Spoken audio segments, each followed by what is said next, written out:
Thank you so much, Steve. The Lehigh Valley is beginning to dry out after the remnants of Ida soaked the region. The storm flooded roadways, brought down trees, and knocked out power for many. We have team coverage of the aftermath of the storm for you this morning. We start with our Allie Reed. She's been live for us in Bethlehem. Allie, good morning. Good morning, Eve and Hasiel. Yeah, we've been talking about it all morning. Dry in the sky, but not on the grounds. And now we're live over by Stalking Creek. The positive here is that even though the water is fast moving, officials do tell me that both here and Monocacy Creek have both stabilized. It's the Lehigh River that is still rising as of this morning. I want to point your direction over to the right here. Yeah, that's a car in the creek. Just crazy to see. We've been seeing different sights throughout the morning, really, of scenarios like this, just getting swept away in that water. And the man who drives that car has been standing by working with the Bethlehem Fire Department this morning to figure out what course of action they're going to need to take to get that car out of the water. And it could be quite some time before we see any movement there. Now, on the next block over, we want to pull up a picture for you here. There is another car that got stuck last night. The water was just rapidly moving, and you could see just what that damage was like for that car. So officials are still trying to work to figure out what they're going to do in that scenario. Now, I want to point your direction over to one other thing this morning. My photographer, Zach, is going to show you this crate over here. Now, that actually has decorations in it with the city of Bethlehem.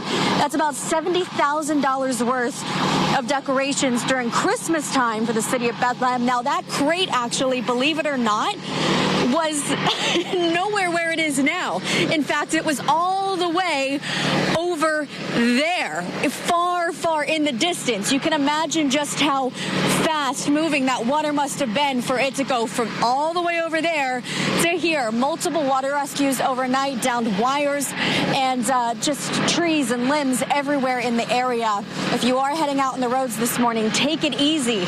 Turn around. Don't get stuck in those waters. There still is flooding in a lot of those areas, and we'll continue in the next half hour to bring you the latest on all of this. For now, live here in Bethlehem, Allie Reed, 69 News. Back. All right, thanks, Allie. And we want to head to Lehigh County now. WFMZ's Bo Colt now is live in Allentown. Bo?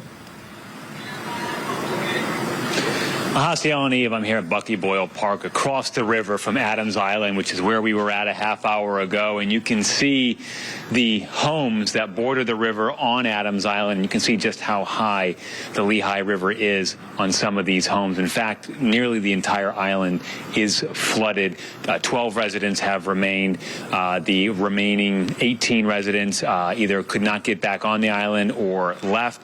The Lehigh River, you can see how quick it is moving. It's at 20,000 cubic feet per second right now. Typically, on an average day, it's 400 cubic feet per second. But again, Adams Island, it floods multiple times. We spoke with homeowners over there who told us that this is their 6th flood that they've dealt with. Some say this is the worst that they've seen. One gentleman told us his basement, 7 feet of water in his basement. Another person said the mud is going to be the next step. There'll be tremendous amounts of mud in these homes, and that's really what they have to look forward to once this water does recede. But I guess the good news is nobody's been injured on that island. The people who did evacuate, they've been able to speak with people who wanted to stay. So far, everyone is good. That is the good news. Allie did touch on this, and we've seen this firsthand today with the water on, whether it be off of Spring Creek, a little Lehigh, whatever tributary that feeds into these rivers. There is still a lot of standing water on roads throughout the area, and we watched firsthand in the 7 o'clock hour as a guy taking his daughter to school had his SUV stuck in the middle of Martin Luther King Boulevard and Lehigh Street because of that high water. The fire chief just told us that's been the majority of their rescues today, is people getting stuck in water. So again, it does happen. And another thing to keep in mind with this island, there's a construction site right up the river there. If Adam can pan around, you can kind of see the skeleton of the building. There is a barge that is attached, or was attached, apparently, to that site near there or just north of there. Reports are that that barge has now detached from the side of the river.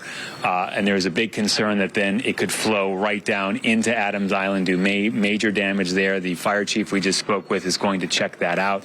He wants to confirm that, but that is something to pay attention to. We hope to have more information on that, at least if not next half hour, at noon today. But for now, live here in Allentown, Bo Colt now, 69 News. All right, thank you, Bo. And now let's check on conditions in Berks County. Caitlin Reardon's live for us in Reading. Caitlin, good morning. Good morning, guys. So we're still at RAC. We're at a different angle. Welcome to campus. RAC is no stranger to floodwaters, and they have flooded several times in the past. This is the lower portion of, I'm going to say this is still Franklin Street, and then you've got River Road over there. So the intersection, and this whole intersection is flooded out. You can see the stop signs, the railroad crossing yield sign, all that's underwater. And it's starting to creep onto the grasses in campus here, too. And this nice bubbling manhole behind me, that makes for some nice ambient sound as we're out here. Several students have actually come to campus this morning thinking that there were classes as usual. However, school officials did tell them, you know, the campus is not open for in-person classes today. They are asking, you know, if you have classes scheduled, see if they're doing a virtual version of those.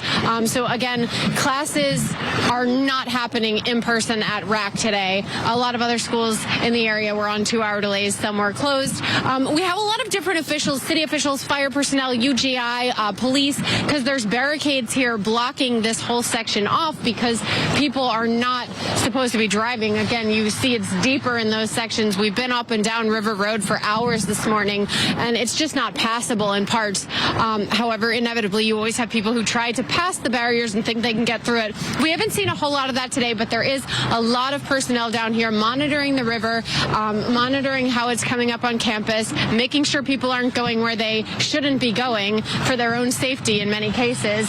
And, you know, we're just watching the river rise. So we'll get back to you next hit, live in Reading. Caitlin Reardon, 69 News.